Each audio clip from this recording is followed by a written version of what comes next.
आज के इस वीडियो में मैं आपको मुगल साम्राज्य के पहले शासक बाबर के बारे में डिटेल में बताऊंगा, जो कि एग्ज़ाम में बहुत ही इंपॉर्टेंट है और यहाँ से प्रश्न पूछा जाता है। तो आप किसी भी एग्ज़ाम की तैयारी कर रहे हो, मुगल एम्पायर से तो प्रश्न बनता ही है। तो इससे पहले मैंने दिल्ली सल्तनत के बारे में डिटेल में पढ़ाया था। अगर आपने वो वीडियोस नहीं देखी तो हिस्ट्री की प्लेलिस्ट में जाकर जरूर देख लेना। तो अब मैं आपको सभी मुगल शासक बाबर से लेकर जितने भी मुगल शासक आए हैं सभी के बारे में डिटेल में पढ़ाऊंगा, क्योंकि यहाँ से बहुत से एग्जाम में प्रश्न बनते हैं। तो चलिए बिना देरी किए हुए वीडियो को शुरू करते हैं। अपडेट स्टडी विथ ट्रिक, अब होगी पढ़ाई फ्री। तो चलिए वीडियो की शुरुआत करते हैं।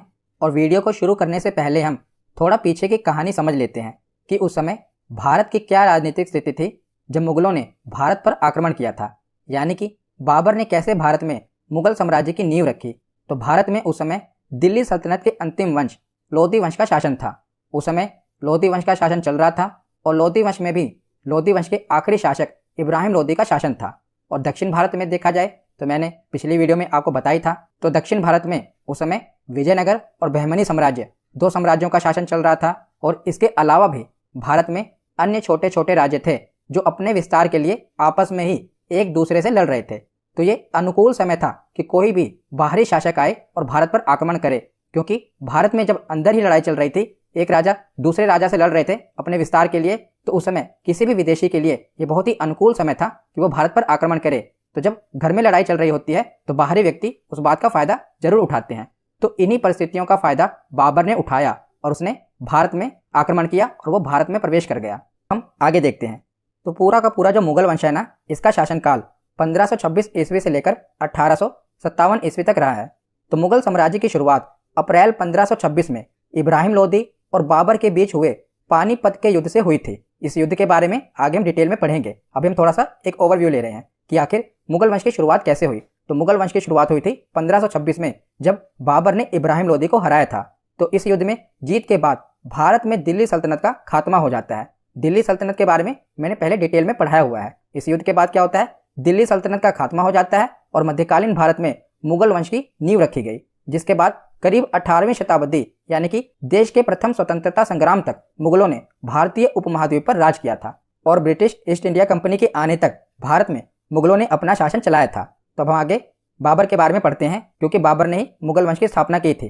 तो बाबर का पूरा नाम था जहीरुद्दीन मोहम्मद बाबर। क्या नाम था इसका पूरा? जहीरुद्दीन मोहम्मद बाबर। यह भी एनटीपीसी में पूछा गया था। तो मुगल वंश का संस्थापक बाबर को माना जाता है और बाबर का वास्तविक नाम जहीरुद्दीन मोहम्मद बाबर था। बाबर का जन्म कब हुआ था? तो 14 फरवरी 1483 को फरगना के एक छोटे से राज्य में बाबर का जन्म हुआ था, जो कि वर्तमान में उज्बेकिस्तान में है। तो डेट तो आपको याद ही रहेगी, 14 फरवरी। तो 14 फरवरी 1483 को बाबर का जन्म हुआ था। इसके पिता का नाम उमर शेख मिर्जा था, जो कि तैमूर वंशज थे, और इसकी माता का नाम कुतलुग निगार खानुम था, जो कि मंगोल वंश से आती थी। तो इसके पिता तैमूर वंश से आते थे और इसकी माता मंगोल वंश से आती थी। मंगोल वंश यानी कि जो कि चंगेज खां का वंश था। पर जो बाबर था ये अपने आप को तैमूर वंशज मानता था। ये जो मंगोल वंश है ना, इनकी काफी बुराई करता था। ये अपने आप को तैमूर वंशज मानता था। कौन? बाबर, क्योंकि इसके पिता भी तैमूर वंशज थे। तो बाबर के पिता का नाम है उमर शेख मिर्जा और इनकी माता का नाम है कुतलुग निगार खानुम। तो 1494 ईस्वी में इसके पिता की मृत्यु हो जाती है। तो अपने जन्म के 11 वर्ष के बाद, यानी कि 11 वर्ष की आयु में ही इसके पिता की मृत्यु हो जाती है। और अपने पिता की मृत्यु के बाद ये 11 वर्ष की आयु में फरगना का शासक बनता है। अब हम बाबर का प्रारंभिक संघर्ष देख लेते हैं, यानी कि भारत में आक्रमण करने से पहले बाबर ने जो स्ट्रगल किया वो हम देख लेते हैं। तो 1494 ईस्वी में, यानी कि जब बाबर शासक बना, तो इसने समरकंद को जीतने का प्रयास किया। आप देख रहे हैं ये फरगना जहां का बाबर शासक था, इसने समरकंद को जीतने का प्रयास किया, पर ये अपने पहले ही प्रयास में असफल रहा, यानी कि समरकंद को ये जीत नहीं पाया। ये वही बाबर है जो समरकंद को अपने पहले अभ्यास में जीत नहीं पाया और बाद में इसने भारत में मुगल वंश की स्थापना की, जिस मुगल वंश ने भारत में 300 वर्षों तक शासन किया, पर ये अपने पहले प्रयास में असफल रहा। इसे समरकंद पर विजय नहीं मिली, ये अपने पहले प्रयास में असफल रहा। तो उसके 3 साल बाद, यानी कि 1497 ईस्वी में इसने समरकंद को जीत लिया और केवल 100 दिनों के लिए, यानी कि 100 दिनों तक ही ये उसको अपने क्षेत्र में मिला पाया। उसके बाद इसे वहां से भागना पड़ा। उसके बाद 1501 ईस्वी में इसने दोबारा समरकंद पर आक्रमण किया और उसे जीत लिया। इस बार 8 महीने तक इसने समरकंद पर शासन किया। उसके बाद इसे वहां से भागना पड़ा। फिर इसको पता चल गया कि समरकंद को जीत पाना अभी थोड़ा मुश्किल है, इसीलिए इसने पश्चिम की ओर छोड़कर पूर्व की ओर बढ़ना शुरू किया। आप देख रहे हैं ये फरगना यहाँ पर है समरकंद, तो समरकंद को छोड़कर अब ये पूर्व की ओर बढ़ा और 1504 ईस्वी में इसने काबुल और गजनी को जीत लिया, जो कि वर्तमान में अफगानिस्तान में है।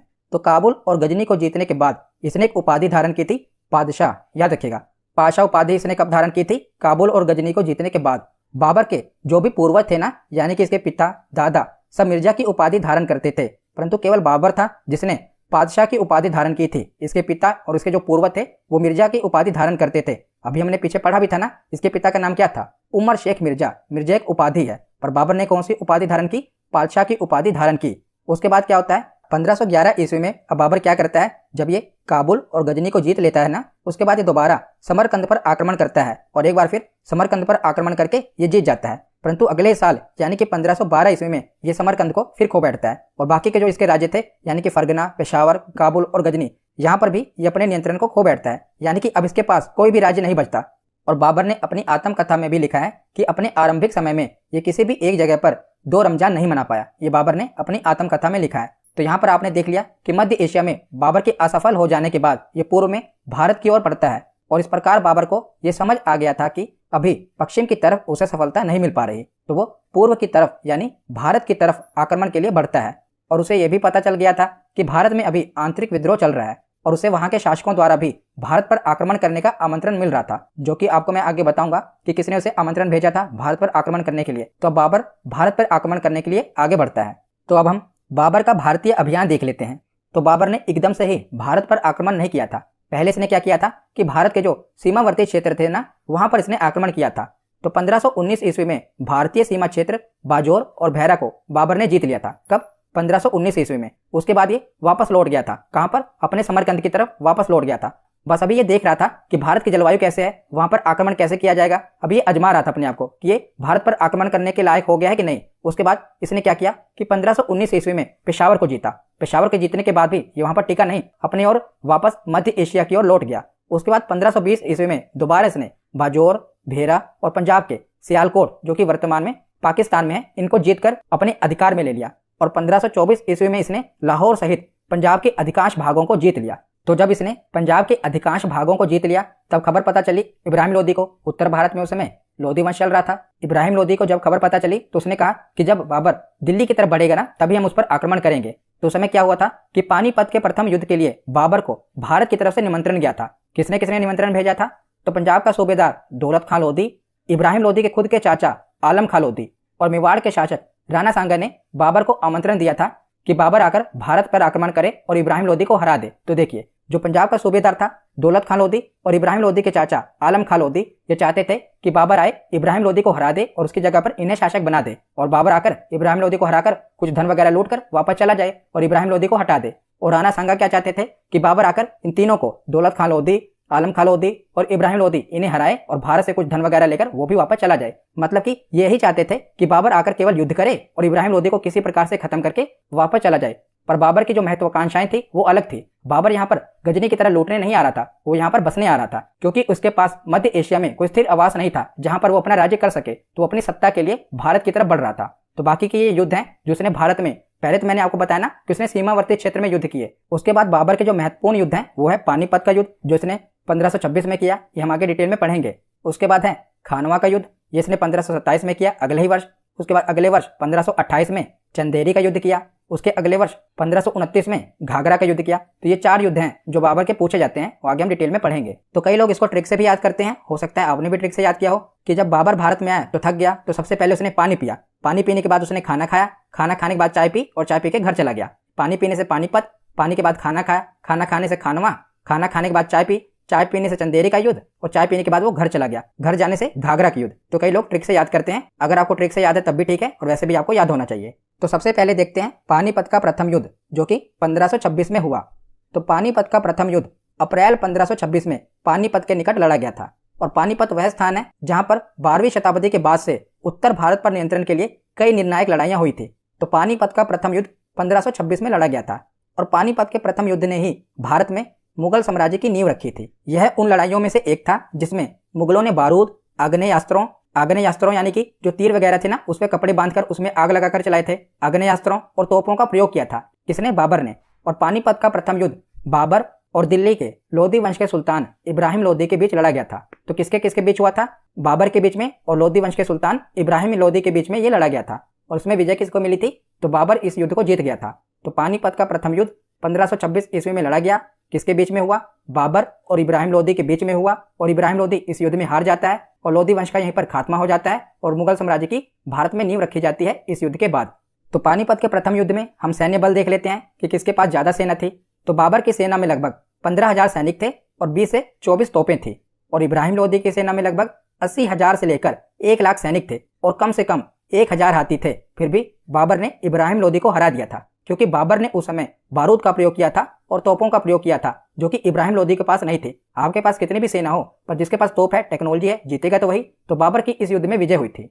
तो बाबर ने इतनी बड़ी सेना को हरा दिया, तोपें तो थी, उसकी रणनीति भी थी। तो पानीपत के प्रथम युद्ध में बाबर ने उज्बेकों की युद्ध नीति, क्योंकि ये उज्बेकिस्तान से आया था, तो इसने उज्बेकों की युद्ध नीति तुगलमा नीति, जिसे अर्धचंद्राकार नीति भी कहा जाता है, जो कि आपने महाभारत के समय से भी देखा है कि चक्रव्यूह रचे जाते थे दूसरी सेना को हराने के लिए। उसी प्रकार की युद्ध की एक नीति थी तुगलमा नीति, जिसका प्रयोग बाबर ने किया था। तो तुगलमा युद्ध नीति इसने उज्बेकिस्तान में सीखी थी, जिसमें क्या होता था कि जो उसके सैनिक होते थे वो युद्ध करते समय अर्धचंद्राकार के शेप में खड़े होते थे और जो सामने की सेना होती थी ना, उससे केवल बीच वाले सैनिक लड़ते थे और बगल वाले सैनिक क्या करते थे, ये पीछे से सैनिकों को घेर लेते थे और इस प्रकार ये सामने वाली सेना को पूरी तरह से घेर लेते थे। तो ये थी तुगलमा नीति, जो बाबर ने पानीपत के प्रथम युद्ध में लगाई थी।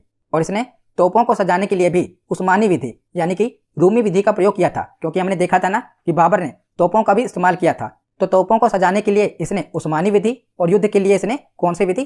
तुगलमा नीति का उपयोग किया था, याद रखिएगा। और युद्ध में बाबर के तोप खानों का जो नेतृत्व था, ये उस्ताद अली और मुस्तफा खान नामक 2 तुर्की अधिकारियों ने किया था। इनका नाम भी याद रखिएगा, एग्जाम में पूछा जाता है। तो पानीपत के प्रथम युद्ध में आपको पता चल गया जीता कौन? बाबर। और यहीं से मुगल साम्राज्य की नींव रखी जाती है। तो पानीपत का प्रथम युद्ध जीतने के बाद बाबर ने जनता में चांदी के सिक्के बंटवाए थे, जिसके कारण जनता ने इसे कलंदर यानी कि दानी की उपाधि दी थी। तो जो बाबर ने ये सिक्के बंटवाए थे ना, ये मुख्य रूप से काबुल में ही बंटवाए थे, यानी कि अफगानिस्तान में है ना काबुल, तो वहीं पर इसने चांदी के सिक्के बंटवाए थे, जिस कारण इसे कलंदर यानी कि दानी की उपाधि जनता के द्वारा दी गई। तो पानीपत का प्रथम युद्ध हमने देख लिया, जो कि बाबर ने 1526 में लड़ा था। अब उसके अगले ही वर्ष यानी कि 1527 ईस्वी में खानवा का युद्ध बाबर ने लड़ा। तो पानीपत के प्रथम युद्ध में बाबर ने यह निर्णय नहीं लिया था कि वो भारत में स्थायी रूप से रहेगा, पर जैसे ही बाबर ने भारत में रहने की योजना बनाई तो राणा सांगा ने इसका विरोध किया।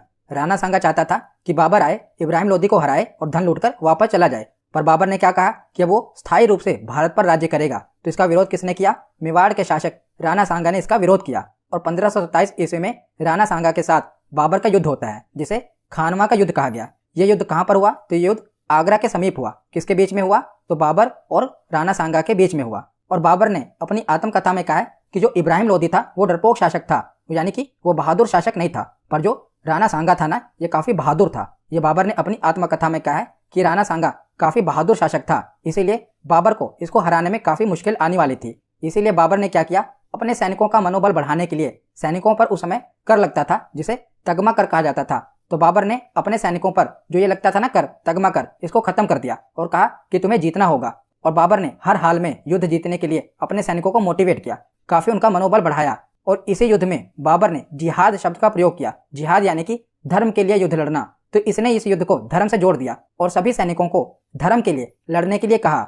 और इस युद्ध में बाबर ने अपने सैनिकों को मदिरा पीने से भी रोक लगा दी। जो भी उस समय शराब की पेटियां थी, बाबर ने सब शराब गिरा दी और सब सैनिकों को कहा कि तुम्हें धर्म के लिए लड़ना है, और जिहाद शब्द का प्रयोग किया खानवा के युद्ध में। और बाबर की सेना इस समय पूरी बहादुरी के साथ लड़ी और इस युद्ध में भी बाबर की जीत होती है। और इसी युद्ध के बाद बाबर ने गाजी की उपाधि धारण की थी। और इसी युद्ध के बाद बाबर ने यह निर्णय लिया कि वो भारत में स्थायी रूप से रहेगा। तो देखिए, पानीपत का जो प्रथम युद्ध हुआ था ना, उसको जीतने के बाद बाबर भारत में एंटर तो कर गया था, पर स्थायी रूप से निवास करने के लिए उसे खानवा का युद्ध लड़ना पड़ा। खानवा का युद्ध जीतने के बाद ही इसकी सत्ता यहाँ पर स्थापित हो पाई। उसके बाद अगला युद्ध हुआ 1528 ईस्वी में, इसे चंदेरी का युद्ध कहा गया। तो चंदेरी मालवा और बुंदेलखंड की सीमा पर स्थित एक महत्वपूर्ण व्यापारिक एवं राजनीतिक केंद्र था। जो आप ये देख रहे हैं ना, मध्य भारत में उत्तर प्रदेश और मध्य प्रदेश के बीच में ये वाला क्षेत्र, यह चंदेरी। तो ये युद्ध किसके बीच में हुआ? तो ये युद्ध बाबर और मेदिनी राय के बीच में हुआ। चंदेरी के सरदार मेदिनी राय के साथ बाबर का युद्ध हुआ और इस युद्ध में भी बाबर की जीत होती है। तो बाबर जीतने के बाद मेदिनी राय की 2 पुत्रियों को अपने 2 पुत्र हुमायूं और कामरान को भेंट कर देता है। तो मेदिनी राय की हार के बाद बाबर क्या करता है, मेदिनी राय की 2 पुत्रियों को अपने 2 पुत्र हुमायूं और कामरान को भेंट कर देता है। तो उसके बाद आगे चलते हैं 1529 ईस्वी में। तो 1529 ईस्वी में इसने घाघरा के युद्ध में बिहार तथा अफगान के संयुक्त सेना को पराजित कर दिया। और इसका नेतृत्व कौन कर रहा था, तो इस सेना का नेतृत्व कर रहा था महमूद लोदी, और इसने इसे पराजित कर दिया। परंतु बाबर ने अफगानों का पूर्णतः सफाया नहीं किया और यही बचे हुए अफगान सैनिक बाद में हुमायूं के लिए खतरा बनकर सामने आते हैं। यानी कि बाबर के बाद जो इसका बेटा अगला शासक बनता है ना, हुमायूं, तो यही जो बचे हुए अफगानी सैनिक थे ना, ये हुमायूं के लिए खतरा बनकर सामने आते हैं। उसके साथ भी ये युद्ध करते हैं। तो घाघरा के युद्ध में भी बाबर की ही विजय होती है। तो इसे घाघरा का युद्ध क्यों कहा गया, तो इसे घाघरा का युद्ध इसलिए कहा गया क्योंकि ये घाघरा नदी के किनारे युद्ध हुआ था। तो उसके बाद करीब 48 वर्ष की आयु में 26 दिसंबर 1530 ईस्वी को आगरा में बाबर की मृत्यु हो जाती है और प्रारंभ में बाबर के शव को आगरा में ही दफनाया जाता है, परंतु बाद में काबुल में उसके द्वारा चुने गए स्थान पर इसके शव को दफनाया गया। पहले क्या किया गया कि इसका जो शव था ये आगरा में ही दफना दिया गया, पर इसने अपनी आत्मकथा में अपने शव को दफनाने के लिए काबुल को चुना था। तो उसके बाद क्या किया गया कि आगरा में जो इसका शव दफनाया गया था ना, वहां से ले जाकर इसके शव को दोबारा काबुल में दफनाया गया। याद रखिएगा, पहले इसके शव को आगरा में दफनाया गया था, परंतु बाद में इसकी इच्छा अनुसार इसके शव को आगरा से ले जाकर काबुल में दफनाया गया। तो जो बाबर के द्वारा लड़े गए युद्ध हैं वो एक बार हम दोबारा देख लेते हैं। तो पहला पानीपत का प्रथम युद्ध 1526 में लड़ा गया इब्राहिम लोदी के विरुद्ध। इसमें बाबर की विजय हुई। चारों ही युद्ध में बाबर की ही विजय होती है। तो 1526 में पानीपत का प्रथम युद्ध, 1527 में खानवा का युद्ध जो कि राणा सांगा के विरुद्ध होता है, उसके बाद 1528 में चंदेरी का युद्ध जो कि मेदिनी राय के विरुद्ध होता है, और 1529 में घाघरा का युद्ध जो कि महमूद लोदी के विरुद्ध होता है। और इन चारों ही युद्धों में बाबर की ही विजय होती है। तो अब हम कुछ महत्वपूर्ण तथ्य देख लेते हैं। तो बाबर ने अपनी आत्मकथा तुजुके बाबरी को तुर्की में रचना की थी। तो बाबर ने खुद अपनी आत्मकथा की रचना की थी जिसका नाम था तुजुके बाबरी, जो कि इस भाषा में थी, ये तुर्की में थी, परंतु बाद में इसका अनुवाद फारसी भाषा में अब्दुल रहीम खान खाना ने की थी जो कि बाबरनामा है। तो बाबरनामा तुजुके बाबरी का अनुवाद है जो कि फारसी भाषा में किया गया है, याद रखिएगा। और बाबर की भारत में सफलता का मुख्य कारण क्या था, उसका तोप खाना था, क्योंकि इसने तोपों का और बारूद का इस्तेमाल किया था। और बाबर के तोप खाने की देखभाल का दायित्व उस्ताद अली एवं मुस्तफ़ा नामक 2 तुर्की अधिकारियों के हाथों में था। और बाबर ने पानीपत की विजय के बाद काबुल वासियों को शाहरुख नामक चांदी के सिक्के दान किए थे। तो इसके द्वारा चांदी के सिक्के भी चलवाए गए थे, उसका नाम था शाहरुख। तो ये बाबर की संतानें हैं, उसकी फैमिली ट्री है, आप चाहें तो इसको एक बार पढ़ लेना। तो ये हुमायूं जो था ये बाबर की पत्नी माहम बेगम का पुत्र था, जो आगे चलकर शासक बनता है बाबर के बाद। ये इंपॉर्टेंट है, बाकी आप चाहें तो एक बार पढ़ लेना। तो यहाँ पर हमारा थ्योरी सेक्शन कंप्लीट होता है। अब हम प्रीवियस ईयर क्वेश्चन देखते हैं। तो पहला प्रश्न है कि 1526 ईस्वी में बाबर ने किस वंश के शासक को परास्त कर मुगल साम्राज्य की नींव डाली थी। तो बाबर ने किसको हराकर मुगल साम्राज्य की नींव डाली थी, तो इसका सही जवाब है ऑप्शन बी, लोधी वंश। अगला प्रश्न है पानीपत का प्रथम युद्ध कब हुआ था। तो पानीपत का प्रथम युद्ध 1526 ईस्वी को हुआ था, 21 अप्रैल 1526, ऑप्शन बी इसका सही जवाब है। अगला प्रश्न है बाबर ने प्रसिद्ध तुलगुमा नीति का प्रयोग सर्वप्रथम किस युद्ध में किया था। तो बाबर ने तुलगुमा नीति का प्रयोग सबसे पहले पानीपत के प्रथम युद्ध में किया था, इसका सही जवाब है ऑप्शन सी। तो अगला प्रश्न है कि 1526 ईस्वी में बाबर ने किस शासक को परास्त कर मुगल साम्राज्य की नींव डाली थी। तो बाबर ने किसे परास्त किया था, इब्राहिम लोदी को, पानीपत के प्रथम युद्ध में। अगला प्रश्न है कि खानवा का युद्ध किस किस के बीच में हुआ था। तो सबसे पहले हुआ था पानीपत का युद्ध, उसके बाद 1527 ईस्वी में खानवा का युद्ध हुआ था बाबर और राणा सांगा के बीच में, ऑप्शन बी इसका सही जवाब है। अगला प्रश्न है कि चंदेरी का युद्ध कब हुआ था। तो सबसे पहले हुआ पानीपत का, पानीपत के प्रथम युद्ध के बाद अगला युद्ध कब हुआ, 1527 में खानवा का, खानवा के युद्ध के बाद 1528 ईस्वी में चंदेरी का युद्ध हुआ था। तो इसका सही जवाब होगा ऑप्शन सी, 29 जनवरी 1528 ईस्वी को चंदेरी का युद्ध हुआ था। 1529 ईस्वी में घाघरा का युद्ध हुआ था। अगला प्रश्न है कि बाबर ने काबुल में चांदी का सिक्का किस नाम से चलाया था। तो किस नाम से चलाया था, शाहरुख के नाम से। अगला प्रश्न है कि बाबर ने अपनी आत्मकथा बाबरनामा की रचना तुर्की भाषा में की है और बाद में इसका जो अनुवाद हुआ था ये फारसी में हुआ था, ये किसने किया था। तो फारसी भाषा में अनुवाद किया था अब्दुल रहीम खान खाना ने, ऑप्शन ए इसका सही जवाब है। अगला प्रश्न है कि बाबर ने तुजुके बाबरी नामक अपनी आत्मकथा किस भाषा में लिखी थी। तो तुजुके बाबरी को बाबर ने तुर्की भाषा में लिखा था, इसका सही जवाब है ऑप्शन डी। अगला प्रश्न है इसमें सूची 1 को सूची 2 से सुमेलित करना है। सूची 1 में बाबर द्वारा लड़े गए युद्ध हैं और सूची 2 में कौन से शासक के विरुद्ध बाबर ने युद्ध लड़ा था। तो सबसे पहले है पानीपत का प्रथम युद्ध, ये इब्राहिम लोदी के विरुद्ध लड़ा था बाबर ने। अगला युद्ध है खानवा का युद्ध, ये राणा सांगा के विरुद्ध लड़ा गया था। उसके बाद है चंदेरी का युद्ध, ये मेदिनी राय के विरुद्ध लड़ा गया था। उसके बाद है घाघरा का युद्ध, ये अफगानों के विरुद्ध यानी कि महमूद लोदी के विरुद्ध लड़ा गया था। तो इसका सही जवाब आमने सामने ही दिया हुआ है, ऑप्शन ए का 1 होगा, ऑप्शन बी का 2 होगा ऑप्शन सी का 3 और ऑप्शन डी का 4। इसका सही जवाब होगा ऑप्शन ए। आज का आखिरी प्रश्न है कि किस युद्ध में बाबर ने जिहाद का नारा दिया और युद्ध जीतने के उपरांत गाजी की उपाधि धारण की थी? तो बाबर ने किस युद्ध में जिहाद का नारा दिया था? तो ये था खानवा का युद्ध। ऑप्शन ए इसका सही जवाब होगा। तो आज की वीडियो यहीं पर खत्म होती है। कैसी लगी ये वीडियो कमेंट सेक्शन में जरूर बताना। धन्यवाद।